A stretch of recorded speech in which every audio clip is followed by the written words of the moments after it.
compañeros. Andrei Pérez, muy buenas noches. Chile, Ale, Luis Enrique, Danilo. Bien, hay 24 alumnos. Compañeros, muy buenas noches. Vamos a iniciar nuestra clase de hoy. Vamos a continuar con el desarrollo de los temas que teníamos en desarrollo.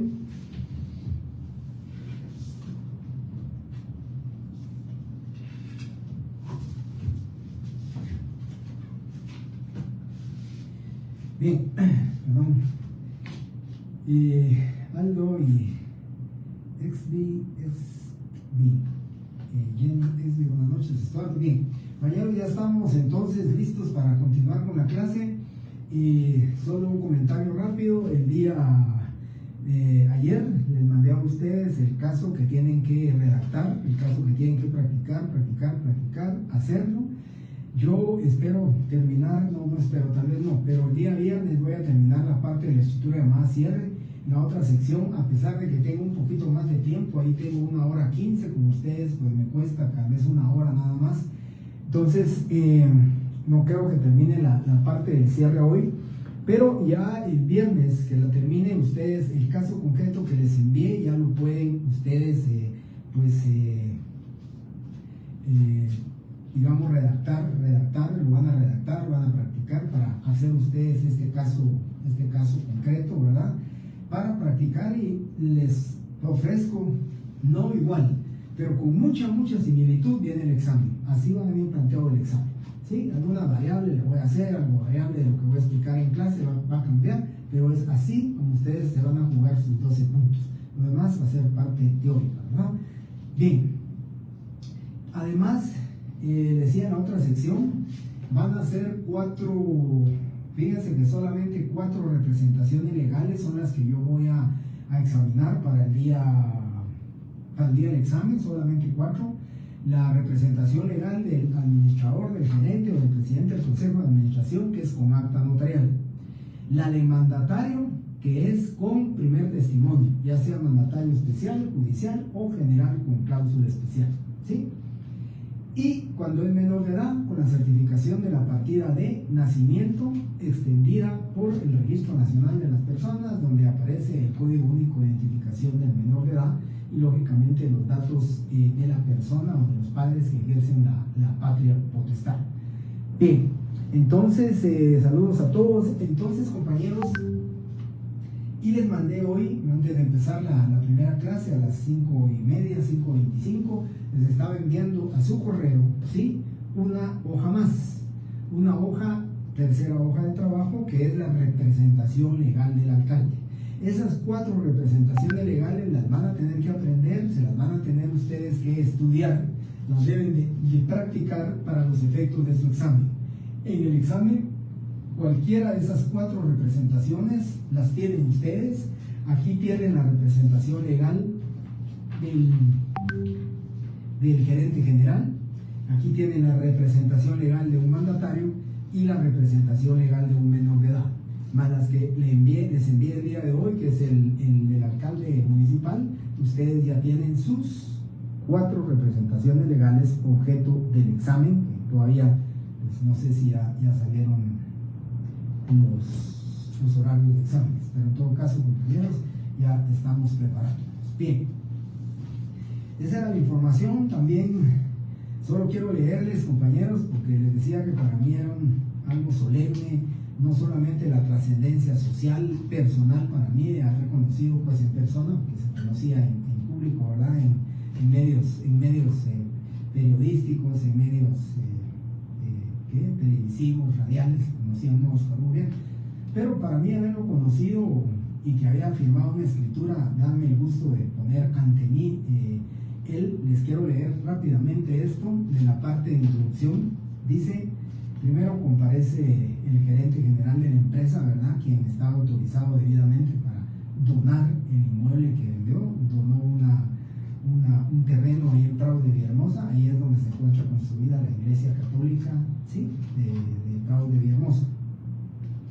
Y luego la comparecencia del gerente, dice: asimismo comparece Óscar Julio Bian Morales, de 67 años de edad, soltero, guatemalteco, sacerdote católico de este domicilio. Digo que la fecha de la escritura es de agosto del año 2015. Se identifica con el documento personal de identificación número 1948, 71.479, 0101, extendido por el Registro Nacional de las Personas de la República de Guatemala.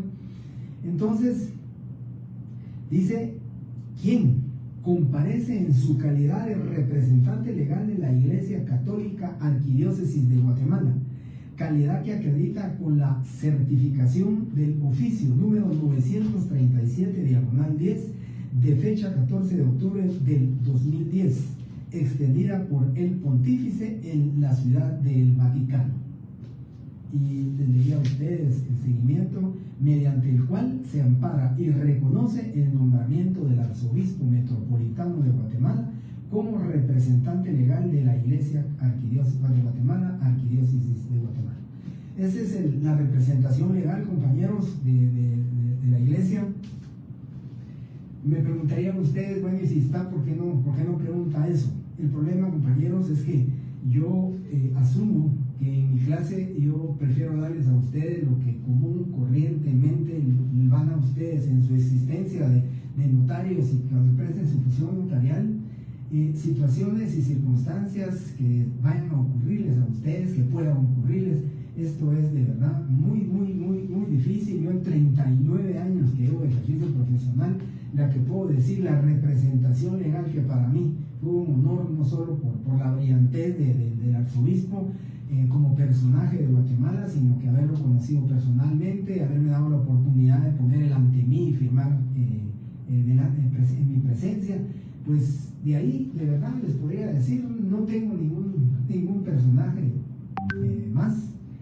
Ninguno, de ahí solo gerentes generales, presidentes del Consejo de Administración, presidentes de cooperativas, presidentes de los COCODES, presidentes de una fundación, presidente de una asociación civil, presidente de la asociación de vecinos, todo eso, ¿verdad? Que común y corrientemente ustedes lo van a ver. Pero lo que más común y corrientemente van a ver ustedes va a ser precisamente esto, ¿verdad, compañeros?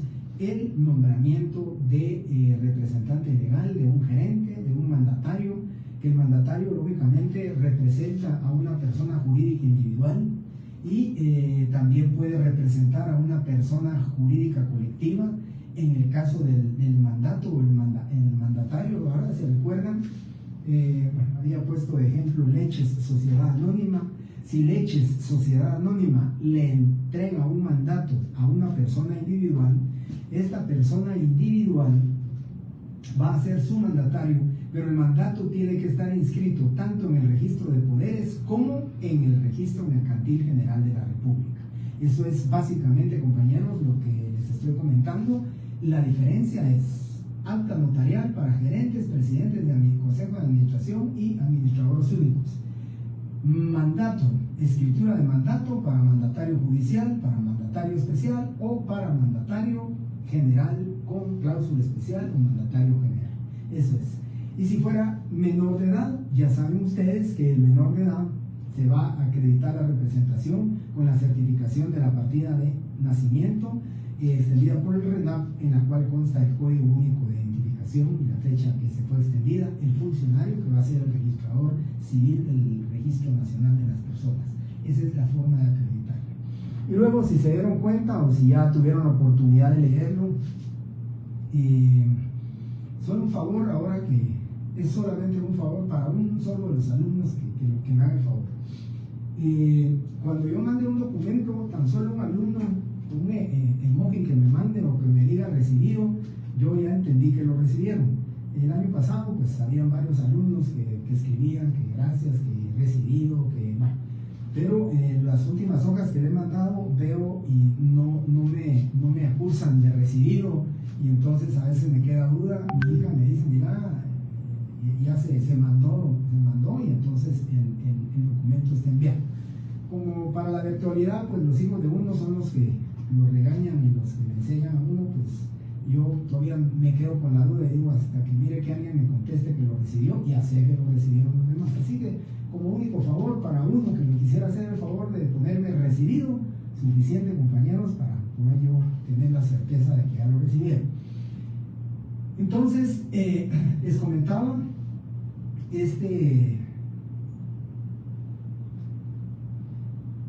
bien, muchas gracias, Cecia. Voy a chequear entonces eso, porque de repente ese es el problema, ese es el tema, ¿verdad?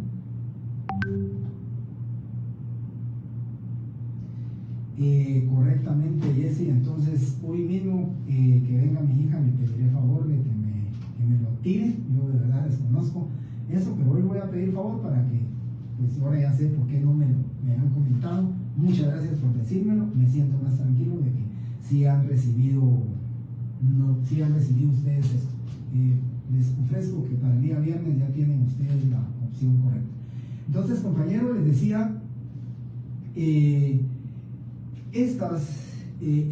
lo del alcalde que les envié, ¿por qué se los envié? Porque es diferente al gerente, porque es diferente al mandatario, porque es diferente a la menor de edad.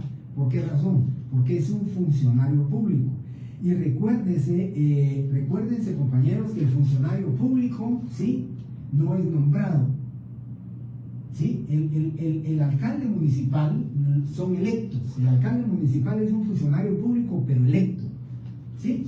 Entonces, en este tema, su representación legal no puede ser su nombramiento, no puede ser un mandato, ¿verdad? Sino que aquí su representación legal, tal y como ustedes lo van a leer, es el acuerdo de la Junta Electoral por medio del cual se le declara a él electo como alcalde municipal. Y todos los funcionarios públicos tienen una característica muy importante, que para acreditar la representación de ellos, para acreditar el ejercicio de su función como funcionarios públicos, lo acreditan, ya sea con su nombramiento, por ejemplo, en el caso de un juez, ¿verdad?, lo acredita con su nombramiento, pero en el caso del alcalde lo acredita con el acuerdo del registro electoral, perdón, del Tribunal Supremo Electoral, por medio de la Junta Electoral, la que le certifica al alcalde que fue electo, y por medio del acta de toma de posesión del cargo. Recuérdense que para el funcionario público, ya sea electo o sea nombrado, son dos documentos los que debe acreditar: con, ¿sí?, su nombramiento o el acuerdo de la Junta Electoral, donde lo nombran, ¿sí?, donde lo declaran, mejor no lo nombran, como lo declaran electo, y dos, con el acta de toma de posesión del cargo contenida en el folio 15 y 16 del libro de actos número 42. Eso se lo inventan ustedes, las fechas ya les dije, en su examen ustedes aportan todo. Yo solo les voy a dar número de escritura, solo les voy a dar el nombre de los comparecientes, y les diré a quienes conocen, a quienes no conocen, y les diré si ustedes determinarán si hay testigos de conocimiento, testigos instrumentales o testigos rogados o a ruegos. Bueno, muy bien, para todos, mil disculpas que les haya hecho su observación. Era un comentario nada más, pero me daba pena que no lo hayan recibido, pero ahora estoy más que contento, que dice Vivi que ha recibido sus 3 hojas de trabajo, y ya voy a buscar cómo dejamos la opción para que ustedes puedan hacer un comentario. Bien, terminamos entonces, compañeros, el día viernes con los testigos de conocimiento. Seguimos con los instrumentales, y recuerdo que en el tema de los instrumentales, yo les dije a ustedes que los instrumentales tienen su fundamento legal en el artículo 51, que dice: el notario podrá asociarse de testigos instrumentales en los actos o contratos que autorice, pero si se tratare de testamentos o donaciones por causa de muerte, es obligatorio, está obligado a asociarse de los testigos que exige la ley. La pregunta de ustedes es la siguiente: ¿y qué es lo que exige la ley? Nos vamos al artículo 42 del Código del Notariado, y dice lo siguiente: la escritura pública de testamento, además de las formalidades generales, contendrá las especiales siguientes. Numeral 3. La presencia de 2 testigos que reúnan las calidades que exige esta ley. ¿Y qué calidades exige esta ley? ¿Qué calidades exige para las 3 clases de testigos? ¿Qué calidades? Artículo 52. Que sean civilmente capaces, idóneos, estos obligatoriamente conocidos por el notario, y estos pueden ser conocidos o el notario los puede identificar también por los medios legales que corresponden. ¿Sí? Esos son los tres. Y luego importante es, compañeros, porque esto lo pregunto en el examen, se los digo, se los pregunto, que si el testador no sabe o no puede firmar, ponga su impresión digital y firme por él un testigo más. Y firme por él un testigo más. ¿Qué testigo va a ser? La clase de testigo, a ruego o rogado. Ellos son los que van a firmar a ruego. Entonces, si en el examen les pregunto, si el testador no puede firmar, ¿cuántos testigos deben auxiliar al notario? 2 de conocimiento y 1 rogado, 2 instrumentales y 1 rogado o a ruego. Vuelvo a repetir, 2 instrumentales, que lo dice el artículo 51, y 1 a ruego o rogado. ¿Sí? Eso es lo que establece la ley. Y si en lugar de testamento les dijera, si el donante de una donación por causa de muerte no sabe o no puede firmar, ¿cuántos testigos deben de apoyar al notario en una donación por causa de muerte? Exactamente lo mismo, 2 instrumentales y 1 a ruego o rogado. Sencilla la respuesta. Artículo 43. Las escrituras de donación por causa de muerte contendrán las mismas formalidades que el testamento. Así que tanto el testamento como la donación por causa de muerte obligatoriamente deben de tener testigos, ya sea pueden ser a ruego o obligatoriamente los instrumentales. ¿Sí? En los testamentos, el artículo 44, en los testamentos y donaciones por causa de muerte son formalidades esenciales, además de las contenidas en el 31, la hora en que se otorga, la presencia de 2 testigos. Eso, compañeros, la firma del otorgante o su impresión digital en su caso. Eso, artículo 43 del Código de Notariado. Si no tienen alguna pregunta, y yo quisiera, si no me preguntan es porque están ustedes con claridad de este tema. Y este tema, compañeros, pues de conocimiento, instrumentales y a ruego son las clases de testigos. Son los llamados auxiliares del notario. Pero también nos hace falta ver un auxiliar más del notario. Es correcto, son 2 instrumentales y uno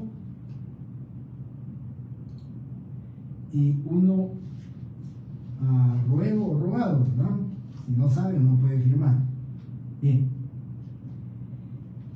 Y luego, compañeros, dentro de los auxiliares del notario, es importante que ustedes sepan los auxiliares del notario. Dentro de los auxiliares del notario está el artículo 29, numeral 6, que también nos refiere al artículo 31, numeral 4, que es un requisito esencial. Esto es un requisito esencial. Es la intervención.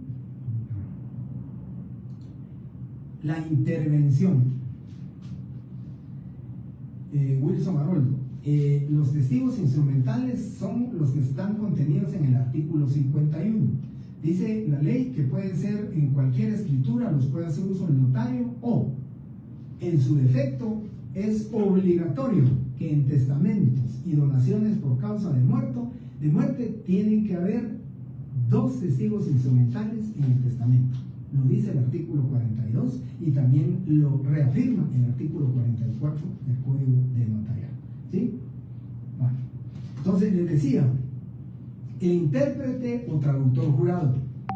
El traductor jurado, compañeros, es la persona que va a traducir, y el intérprete igual, la persona que va a traducir al idioma español, un idioma que el otorgante, el compareciente, no puede entender, no puede hablar. Entonces es un traductor jurado el que necesitamos nosotros, que nos auxilie, que nos apoye, que nos asista, y lo dice el artículo 29, numeral 5. La intervención de un intérprete nombrado por la parte que ignore el idioma español el cual, de ser posible, deberá ser traductor jurado. Si el intérprete no supiere o no pudiere, lo hará por él un testigo. Tipo de testigo, rogado. En este caso de los intérpretes, compañeros y traductor jurado, yo solo quiero comentarles que es importante que lo conozcan, que lo sepan.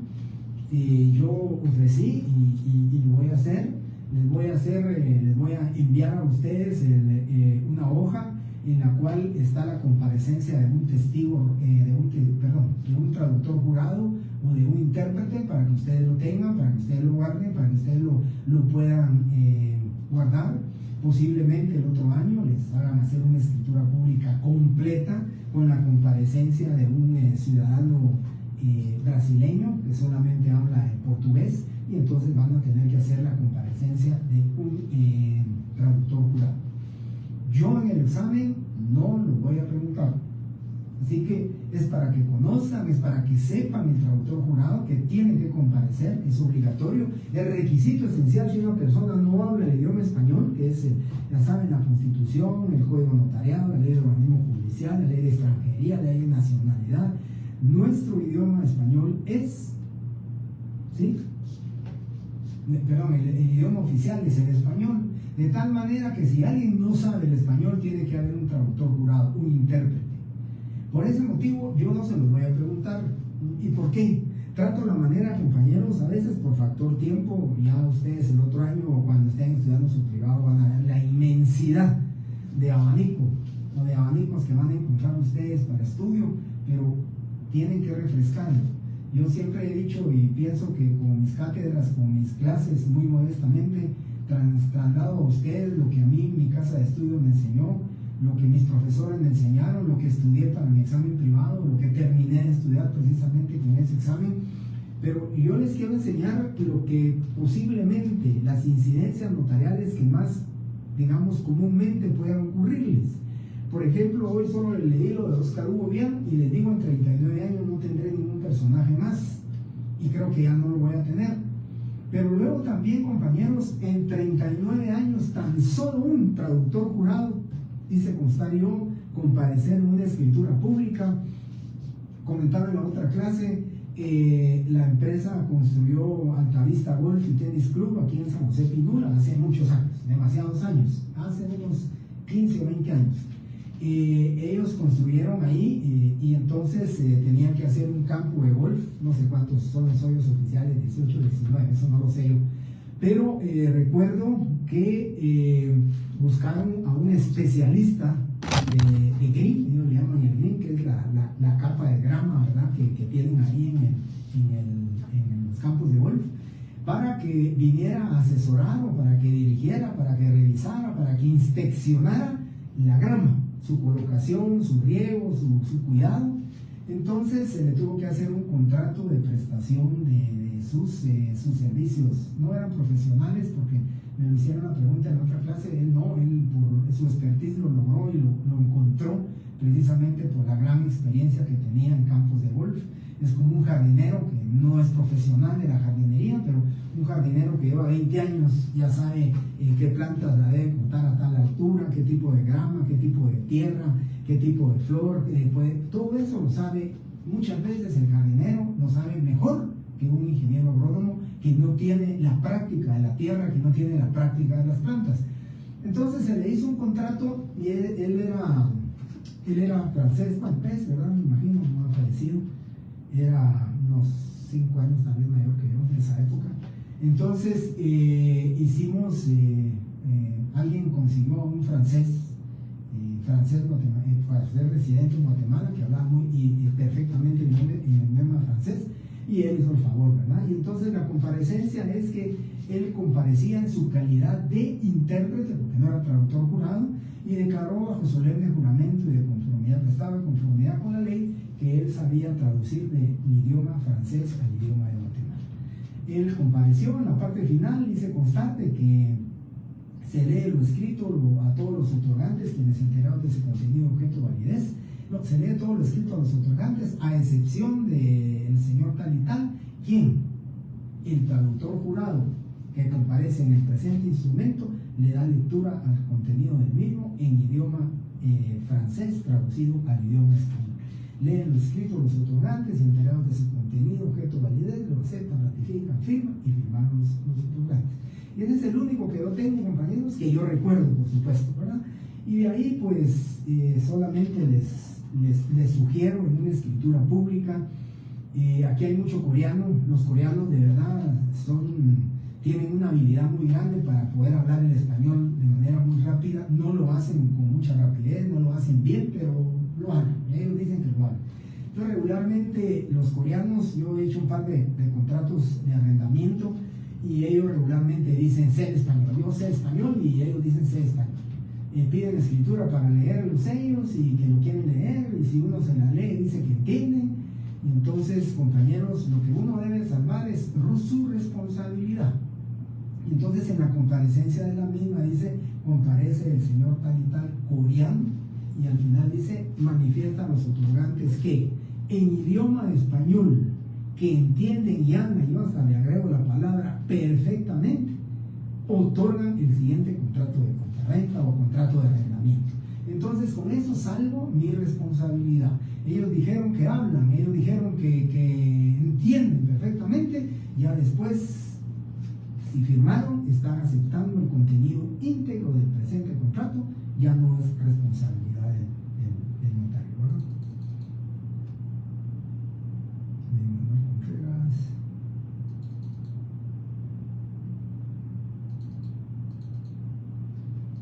Ahorita voy. ¿Cuáles son los testigos instrumentales? Ya se lo dije. Carlos Nix. Esos serían los casos de una persona que sea muda, licenciado. Sí, en el caso de una persona que sea muda, sí, pero el tema es que si es muda, escucha, no es sorda. Entonces a ella sí se le puede leer el instrumento público y ella pues va a manifestar, ¿verdad? Con su firma va a aceptar, va a leer el instrumento público, dice que lee el instrumento público, ¿verdad? Y como no, digamos, su defecto es la sordera, tiene su visión, tiene los oídos, puede escuchar, entonces puede ver, escuchar, puede leer la escritura. En la persona sorda, no. Si fuera sordomudo, sí. Yo les conté a ustedes que celebré un matrimonio de los dos sordomudos. Mi amiga me pidió favor, su hermano era sordomudo, él con su novia, pues yo le celebré el matrimonio y nos ayudó una persona de ahí de los ciegos y sordomudos en el periférico, pedimos favor y la verdad es que dijimos que nos cobrara, pero no, ella no quiso cobrar, ella llegó, pues se quedó un ratito en la cena que dieron, pero ella lo único que me pedía es que hablara despacio porque les iba haciendo pues los ademanes, les explicaba, les decía, caminé, y recuerdo mucho que lo único que realmente entendía era aquí y cuando hacía así el corazón y así. Y de ahí de verdad yo hablaba despacio, le decía más despacio, ella me decía que iba bien y ellos me entendían y asentían de que sí entendían y no hubo ningún problema en los avisos de matrimonio y perfectamente el matrimonio, ¿verdad? Muy bonito. Solo como anécdota les cuento que como los dos eran sordomudos, vivían solos, cuando tocaban el timbre prendían las luces en toda la casa, tenían luces en diferentes cuartos y al tocar el timbre prendían las luces para que ellos supieran que estaban tocando el timbre.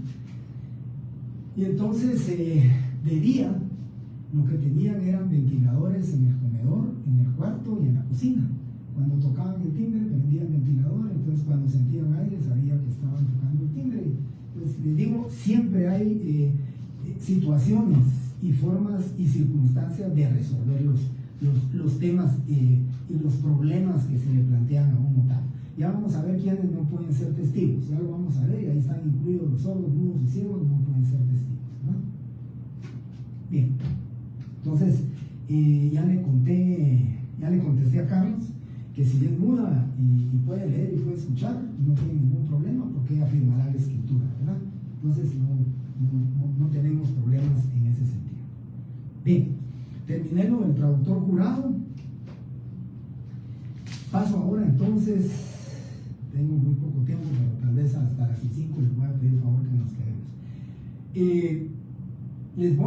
Les cuento ahora del artículo 29, del 1 al 6, del numeral 1 al numeral 6, por favor lo anotan, es el fundamento legal de la parte de la escritura pública denominada introducción. Si ustedes leen el artículo 1 al 6, van a encontrar ustedes ahí lo que es la parte denominada introducción. El número, los datos individualizantes, nombre, apellidos, cómo se va a identificar, que debe comparecer un intérprete, que debe hacerse constar que los documentos con los cuales se acredita la representación legal es suficiente de conformidad con juicio del notario. Eso lo van a encontrar ahí. Y hasta el numeral 6, entonces, es del 1 al 6 la parte de la escritura denominada introducción. Y luego viene la parte denominada cuerpo, que yo les decía a los compañeros de la otra clase que paradójicamente, escúchenme esto, paradójicamente es el numeral más pequeño de todo el artículo 29, y es el único numeral, el más pequeño y el único que fundamenta la parte de la escritura pública denominada cuerpo. Y para mí es la más importante, la parte toral, la parte medular, la parte que debe tener mucha importancia, compañeros. ¿Por qué razón? Fíjense que dice el artículo 29 en el numeral 7. La relación fiel, concisa y clara del acto o contrato. Eso es lo que dice, pero es el cuerpo completo de la escritura pública. Y para refrendar eso dice el numeral 5 del artículo 31, que son formalidades esenciales. Si no se omiten, hay nulidad del instrumento público. Dice, la relación del acto o contrato con sus modalidades es requisito esencial, es formalidad esencial. ¿Qué significa eso? Que yo les decía a manera, no sé si cabe el ejemplo, pero yo siempre lo he puesto y creo eso. La introducción y el cierre existen. Partimos un huevo y una parte del huevo, de la cáscara, es la introducción, y la otra parte de la cáscara es el cierre. Pero si ese huevo no tiene ni clara ni yema, no nos sirve. ¿Para qué queremos esa cáscara? ¿Para qué nos sirvió la cáscara, mejor dicho? Claro, alguien me diría, una vez me dijo, mire, para carnaval es correcto, pero el cometido para lo cual queríamos el huevo no sirve. Entonces la escritura pública, si no tiene cuerpo, no nos sirve. Definitivamente no nos sirve. ¿Para qué queremos una introducción y un cierre si no hay advertencias, si no hay las modalidades de un instrumento público? En el cuerpo del instrumento público, compañeros, yo les puedo decir que aquí es donde el notario debe de demostrar sus habilidades, sus conocimientos de redacción, sus conocimientos de todos los contratos, las modalidades de todos los contratos, porque somos nosotros los obligados como notarios a hacer constar todas sus modalidades. Ahí hay reserva de usufructo, ahí hay renuncia de la servidumbre, ahí hay aspectos fundamentales que debe dar todo contrato, como la renuncia cuando hay obligaciones, cuando se contraen obligaciones, dice renuncia al fuero de su domicilio, se somete a los tribunales de esta ciudad capital. Tiene su sentido, pero si no lo ponemos, si alguien se va a vivir a Huehuetenango, hay que demandarlo allá y hay que notificarle, hay que ir a buscar a los cuchumatanes. Pero si le ponemos nosotros que renuncia al fuero de su domicilio y se somete a los tribunales de esta ciudad o a los que elija la parte acreedora, pues estamos bien. Que señala como lugar para recibir notificaciones el contractual, que es la 10ª avenida 14, es correcto lo que tenemos que hacer. Pero ¿qué tiene que hacer un notario cuando hay obligaciones que cumplir?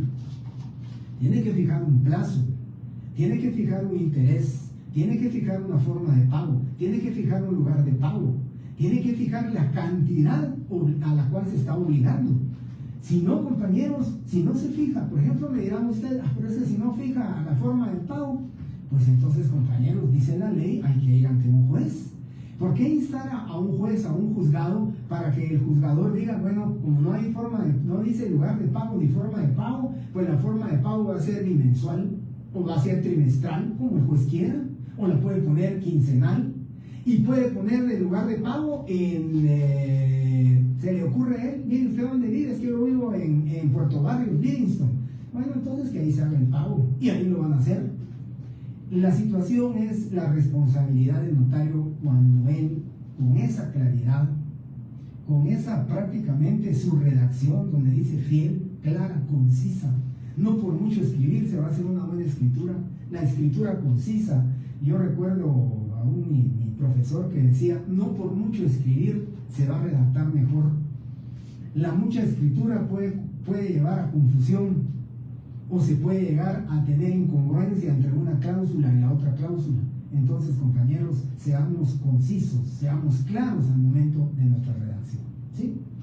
Bueno, ese es entonces el cuerpo de la escritura pública. Y el cuerpo de la escritura pública está en el artículo 29, numeral 7 del Código de Notariado. Ese es el cuerpo de la escritura pública. Para mí lo más importante, ¿verdad? Y ustedes son los que como notario deben de saber redactar, tendrán que saber redactar, porque son ustedes los que conocen la ley, ¿sí? Ese es el cuerpo de la escritura, ¿sí? Me preguntaban en la otra clase,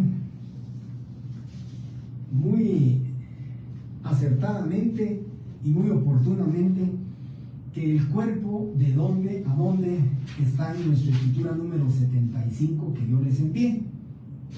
Fíjense que en la escritura número 75 que yo les envié, para que tomen ustedes nota, subrayen, por eso les decía que era bueno que lo hicieran a reloj abierto para subrayar, vamos a ir comentando más de estos temas, donde dice, ustedes saben que la parte de la escritura denominada introducción termina donde dice de conformidad con las siguientes cláusulas, o de conformidad con las cláusulas siguientes, 2 puntos, y ahí termina la parte introducción. Y la parte denominada cuerpo de la escritura comienza en la cláusula primera, donde dice la palabra primera, y termina al final de la cláusula cuarta, esta escritura.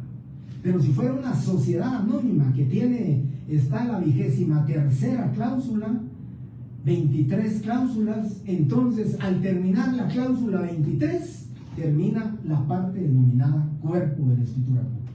Todas las escrituras públicas van a determinar ustedes cuál es el cuerpo, cláusula 1 a la cláusula primera a la cláusula 17. La cláusula 17 nos da a nosotros, ¿sí?, la luz, nos da a nosotros la iluminación de que sabemos dónde termina la parte de la escritura llamada cuerpo, ¿sí?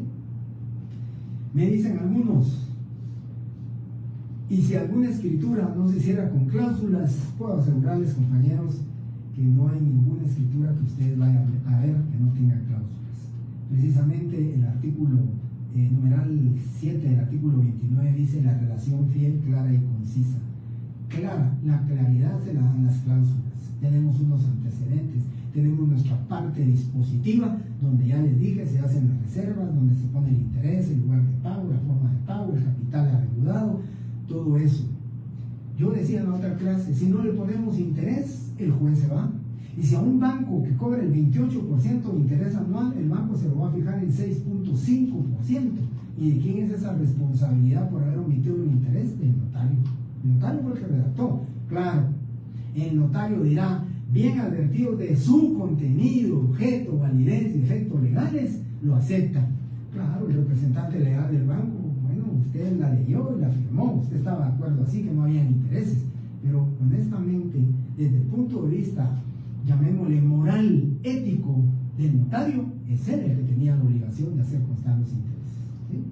Bueno, y por último, la ley no dice que las escrituras públicas deban de llevar cláusulas, ¿verdad?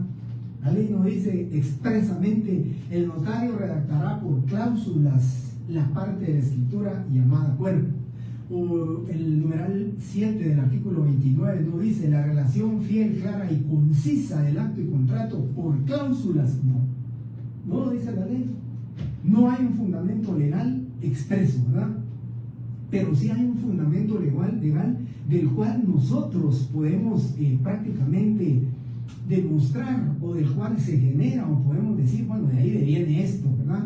Y es el artículo 34. Por favor, lean el artículo 34, estudien el artículo 34, porque yo de verdad también veo los videos, de ahí tomo solo 70 alumnos, en la otra sección habían 56 alumnos conectados, aquí solo 70 alumnos conectados. Yo sé, me decía un alumno el año pasado, mire licenciado, es que yo veo su video 2, 3 veces, lo veo tranquilo, pero si no se lleva la sucesión y el proceso de las clases anteriores o de las preguntas que hacen ustedes en la clase, pues lógicamente no saben qué es lo que yo estoy hablando. Cuando me dicen, por ejemplo, que sea muda, licenciado, por ejemplo, la respuesta ya la di, y cuando estoy dando la respuesta en el video no van a saber ustedes de dónde proviene esa pregunta, y si la pueden obtener, pues también no va a tener la consecución, y yo por eso insisto y les pido que reciban las clases aquí. Así que lean su artículo 34, porque dice: no es preciso que el notario exprese que da fe en cada cláusula escrituraria. Es el único artículo en el cual nosotros podemos fundamentar que eventualmente el legislador pensó que las escrituras deberían de ir por cláusulas, y por eso dice con claridad: cláusulas escriturarias, se refiere a escritura pública. Entonces, por eso lo hacemos por cláusulas, pero no hay algo expresamente que diga que debe de ir en cláusulas. Simplemente de ahí deviene el porqué de que nosotros hablamos de cláusulas escriturales. ¿Sí? Bien, entonces, el cuerpo de la escritura, en esta escritura número 75, ya les dije, comienza donde dice primera y termina donde dice: y a sus representados en la forma relacionada en el cuerpo del presente instrumento. Aquí está la parte denominada, aquí termina la parte denominada cuerpo del instrumento público. ¿Correcto?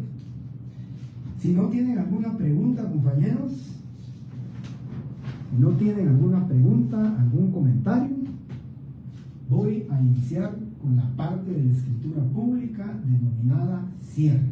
Y este es más importante que el cuerpo.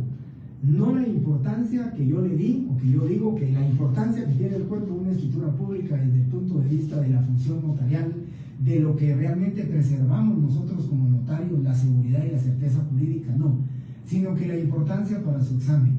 Porque en el examen, y en el caso concreto que les envié, les pedí: redacte la introducción de un instrumento público y además redacte el cierre del instrumento público. Yo decía en la otra sección, compañeros, me dicen unos: es que licenciado, en la introducción se escribe mucho y ese es más difícil que el cierre. El cierre, sí. Y le decía la respuesta al compañero y le dije: si usted quiere, le cambio el examen, porque acaba de comenzar. Y me dijo: es que mire, la introducción es muy larga y el cierre. Si quiere, le cambio el examen, le doy un cierre y me da la variante de la introducción. Pero para mí, le dije, los dos son iguales, o tal vez en grado de dificultad el cierre. Entonces se la di, terminé el examen, me fue a decir: sí, licenciado, tenía razón. Y le voy a decir por qué, y ojalá lo haya hecho, le dije. Tiene que contar cuántas firmas, el caso concreto que yo les planteé, si sabe firmar o no sabe firmar. Recuérdense que el cierre que van a hacer ustedes es todo esto. Y como van a tener que poner firmas, van a tener que poner la firma la palabra ante mí, la firma.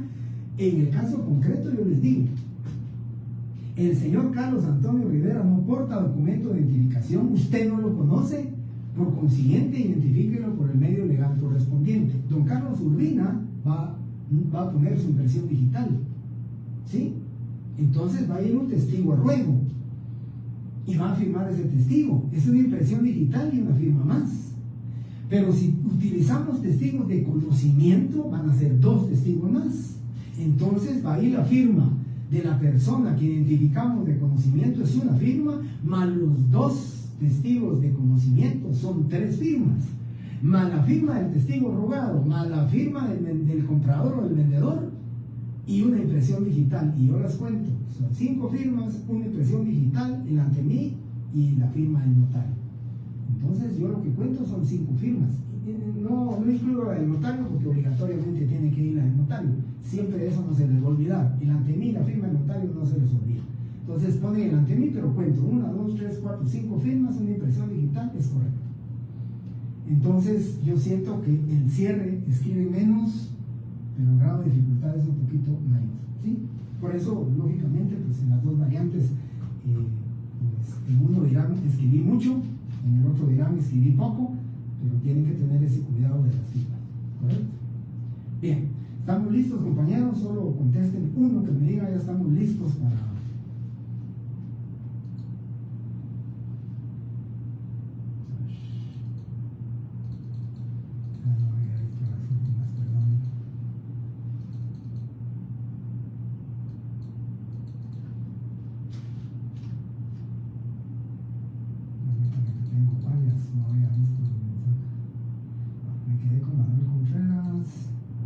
Después vino y dice personas con discapacidad auditiva se denomina.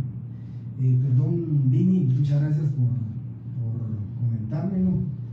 Creo que tenemos que estar actualizados con esos temas, ¿verdad? Esos temas y esa definición que usted me está dando es correcta. Sin embargo, todavía, desafortunadamente, todavía en el artículo 53 dice las personas que no sepan leer y escribir o que no hablen o entiendan el español. Y el numeral 3 dice los sordos, mudos o ciegos. Muchas gracias por decirme eso. Le prometo, a partir de la otra clase que me toque dar esto, ya diré, es una persona con discapacidad auditiva. Me imagino que la otra es discapacidad de visión y la discapacidad auditiva es el sordo, ¿verdad? Y el otro del lenguaje. Pero muchas gracias, Vini, por hacerme la observación. Ya lo anotaré aquí en mi artículo 53 del Código Notariado y también tendría que anotarlo, si ustedes lo recuerdan, tendría que anotarlo para hacerle la observación. No puedo ir en contra de la ley, pues se los tengo que leer, pero para hacerle la observación voy a tener que decir aquí el numeral 3 del artículo 3 también dice los ciegos, sordos o mudos y los que adolezcan de cualquier otro defecto físico, pero voy a hacer la anotación correspondiente porque creo que es muy importante que les haga la salvedad que ahora pues con el desarrollo de la tecnología, el desarrollo también de los temas, ¿verdad?, de la discapacidad entonces debemos de tener cuidado con esto. Bien, buenas noches, licenciado. Tengo una consulta, Juan, el profesor de la hoja de trabajo con dos relaciones. Chito LB. Lamento no poderle contestar eso, compañeros. Hoy alguien me envió una fotografía pidiéndome que le revise su nota. No se la puedo revisar porque imagínense, tengo 338 alumnos y con solo la mitad que me pidiera la revisión de los documentos me sería imposible. Por consiguiente, yo el día lunes de la otra semana, porque tal vez el viernes, ya empezaré el viernes de la otra semana, ya les diré a ustedes cómo se debe resolver la hoja. Y entonces voy a tomar nota de lo que usted me pregunta, instrumento de otorgante y los datos del inmueble y los intereses. Eso, tengo una consulta trabajando en relación de la hoja trabajo 2 con relación a los datos. Instrumento, otorgante y los datos del inmueble y los intereses. Los datos del inmueble y los intereses deberían ir en el cuerpo de la escritura, ¿verdad? Y el otorgante tiene que ir, si está otorgando, tiene que ir, sus datos individualizantes tiene que ir en la parte de introducción de la escritura. Pero les daré la respuesta más concretamente el día viernes. Ya a Carlos Mins ya le contesté dónde termina el cuerpo. Perdón, el cuerpo dice, ¿verdad? Ah, sí, el cuerpo termina donde termina la cláusula cuarta, o bien diría yo, en cualquier escritura donde termine la última cláusula, ahí termina la llamada. Vini dice, ¿cuántas cláusulas puede llevar una escritura? Las que usted quiera. Aquí dice cláusulas escriturarias, la ley no dice cuántas. Yo vi una escritura pública de una sociedad anónima que tenía 72 cláusulas. Pero escuchen esto, ahorita no les podrá dar el número, pero es algo de verdad marciano si ustedes quieren. Pero yo conozco José María Marroquín, creo que se llama el notario, que hizo la compraventa en el tiempo de Álvaro Arzú, hizo la compraventa en esa época se llamaba Guatel, hizo la compraventa de eso, y él, digamos, les voy a explicar, tiene una sala para esa única escritura que hizo. las tienen pastadas todas las escrituras, y si no estoy mal, estoy tal vez diciendo mal el número, pero creo que es superior a 500 tomos. 500 tomos. O sea, la escritura pública. Solo llamémosle la escritura número 50, tenía 500 tomos. Se pueden imaginar ustedes cuántas hojas de papel sellado especial para protocolos. De esa misma manera les puedo decir, si él lo hizo por cláusulas, pueden imaginarse ustedes cuántas cláusulas escriturarias tenía su escritura. Así que las cláusulas las ustedes quieran. ¿Hasta dónde termina el cuerpo de la escritura? Perdón, ya lo dije, termina hasta donde termina la última cláusula. Si eran 72 cláusulas, donde termine la cláusula 72, termina la cláusula, la parte de la escritura. Con el ejemplo que mandé, sí, Beatriz, con el ejemplo que mandé, la cláusula de aceptación, o sea, la cuarta, ahí termina, donde termina la cláusula cuarta, termina correcto, Audel Herrera, así es, termina del presente instrumento público. Si ustedes me preguntan cuál es la última palabra de la parte denominada cuerpo, tal, la última palabra, no la frase, la última palabra, tal y como lo puso aquí Audel, la última palabra es público. Esa es la última palabra que determina dónde termina la palabra, la parte denominada cuerpo del instrumento.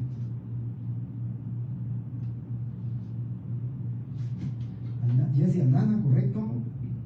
Jessy, es correcto. Depende de la redacción, es correcto. Puede ser 2, 3. Yo conocí un notario que una compraventa la hacía en 2 cláusulas. Hay notarios, yo la hago en 4 cláusulas. Hay notarios que la hacen en 5. Depende de la redacción del notario, ¿verdad? Vivi Roldán, correcto. Ya le contestó Jessy. Muchas gracias, Jessy. Dini también ya.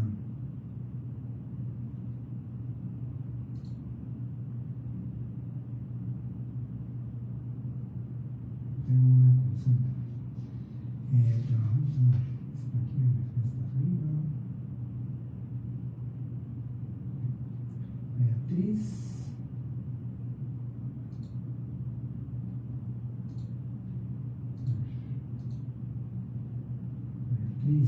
Me podría determinar como algo relevante para nuestro ejercicio, excepto si habría que redactarse el cuerpo. Puedo considerarlo. Muy bien. La cantidad de cláusulas es correcto, Beatriz. Es irrelevante la cantidad de cláusulas que ustedes quieran redactar, ¿verdad? Muy bien. Voy a comenzar entonces, compañeros, en lo más 5 o 8 minutos para más o menos no quedar muy atrás con la otra sección. La parte de la escritura pública denominada cierre, compañeros, se divide en advertencias, otorgamiento y autorización. Al igual que la introducción se divide en encabezamiento y comparecencia, pero en el examen les voy a preguntar la introducción, una encabezamiento y comparecencia. Aquí va a ser igual. No les voy a preguntar solamente la advertencia, solamente el otorgamiento y solamente la autorización. Les voy a preguntar el cierre completo que lo forman, la advertencia, el otorgamiento y la autorización. Esto está comprendido en el artículo 29, del numeral 8 al numeral 12. Ahí tenemos la parte de la escritura denominada, ¿sí? Denominada cierre.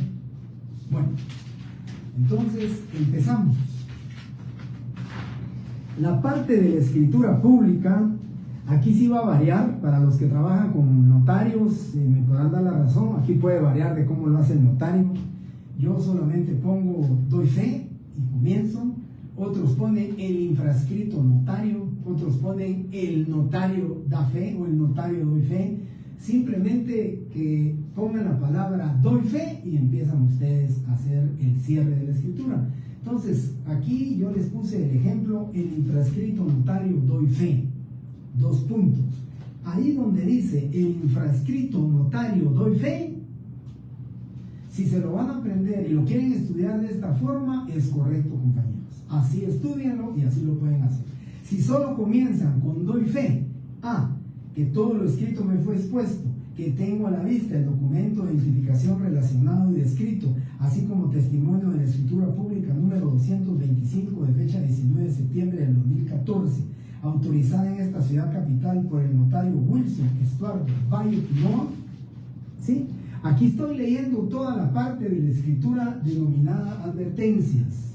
Las advertencias comienzan, o sea, el cierre comienza con advertencias, pero las advertencias comienzan donde dice: yo el notario doy fe, yo el notario doy fe, y continúo leyendo: documento con el cual se acredita la propiedad del bien inmueble que se vende. Vean ustedes artículo 29. El artículo 29, en el numeral 8 dice: la fe de haber tenido a la vista los títulos o comprobantes que correspondan según la naturaleza. Luego dice: la transcripción de las actuaciones. En esta escritura no hay transcripción. Si hubiera alguna transcripción, la copiamos literal y forma parte del cierre de la escritura. Esta escritura no tiene transcripción. La mayoría de escrituras no tienen transcripción, pero la ley es clara al decir que si hay transcripciones se copia literalmente. Luego dice: la fe de haber leído el instrumento a los interesados y su ratificación y aceptación. La advertencia a los otorgantes de los efectos legales del acto o contrato y de que deben presentar el testimonio a los registros respectivos. ¿Qué dice aquí? Que advierto a los otorgantes sobre los efectos legales del presente contrato, así como de la obligación relativa al registro del testimonio de esta escritura. Y D, que leo lo escrito a los otorgantes, quienes enterados de su contenido, objeto, validez y efectos legales, lo aceptan, ratifican y firman, a excepción de María José Araujo Paz de Alvarado, quien por no poder firmar en este acto, deja la impresión digital de su dado pulgar de su mano derecha, haciéndolo a su ruego el testigo civilmente capaz, idóneo y de mi conocimiento, Paolo García Fuentes, en unión del notario que de todo lo relacionado doy fe. Ese testigo es a ruego, ese testigo es rogado, ese testigo es tan peculiar, tan especial, que solamente decimos: persona de mi conocimiento, lo identifico con documento de identificación, civilmente capaz, idóneo, su nombre y apellidos. No va en la comparecencia. Esa es la característica de este testigo, que única y exclusivamente va en la parte denominada cierre. ¿Por qué? Porque es testigo a ruego. Ahí terminamos nosotros, si ustedes se dan cuenta, las advertencias. Y el fundamento legal de los testigos rogados lo tenemos en el artículo 29, numeral 12. Y veamos lo que dice: las firmas de los otorgantes y de las demás personas que intervengan, y la del notario precedida de las palabras ante mí. Si el otorgante no supiere o no pudiera firmar, pondrá la impresión digital de su dedo pulgar derecho y, en su defecto, otro que especificará el notario, firmando por él un testigo, y si fueren varios los otorgantes que no supieren o no pudieran firmar, lo hará un testigo por cada parte o grupo que represente ese mismo derecho. Eso ya es parte del otorgamiento, pero hasta hoy nos quedamos en advertencias. Hoy nos quedamos en la escritura pública que yo les di, nos quedamos hasta la palabra, las palabras, todo lo relacionado, doy fe, punto. Esos son advertencias. Pero todo junto, lo que vamos a ver el viernes, son advertencias, otorgamiento y autorización. Todo junto nos da como resultado el cierre, que es lo que voy a pedir a ustedes, que estudien, practiquen y practiquen. Y por último, solo les quiero comentar, porque esto lo hice en la otra sección y también lo comento aquí. Dice el artículo 29, numeral 12, testigos a ruego o rogados. Va a firmar un testigo por la persona que no puede o no sabe. No puede, tiene yesada a la mano, problema neurológico, no puede firmar, cualquier problema físico que no pueda firmar. Y no sabe, es quien no sabe leer ni escribir. Entonces, dice la ley que firmará un testigo nada más por cada grupo de personas que representen un mismo derecho y que no saben o no pueden firmar. Ponía el ejemplo: Si los vendedores son A, B y C, y solamente C no puede firmar porque tiene enyesada su mano, entonces firmará por C un testigo. ¿Sí? Pero por el otro lado están los compradores. Los compradores son 2, D y E. No saben firmar. Entonces dice la ley, un testigo por ellos 2. Y si fuera D, E y F, 3 compradores que no saben firmar, firmará un solo testigo por ellos 3. Y dirán, a excepción de los señores Carlos Arnoldo Pineda Pinzón, Juan de Dios Jiménez Valdés y Rita Molina Estrada, quienes por no firmar dejan la impresión digital de su dedo pulgar derecho, haciéndolo a su ruego, está diciendo de los 3, el testigo civilmente capaz, idóneo y de conocimiento, Carlos Antonio Rivera Maldonado. Punto. Esos son los testigos de ruego o los testigos rogados.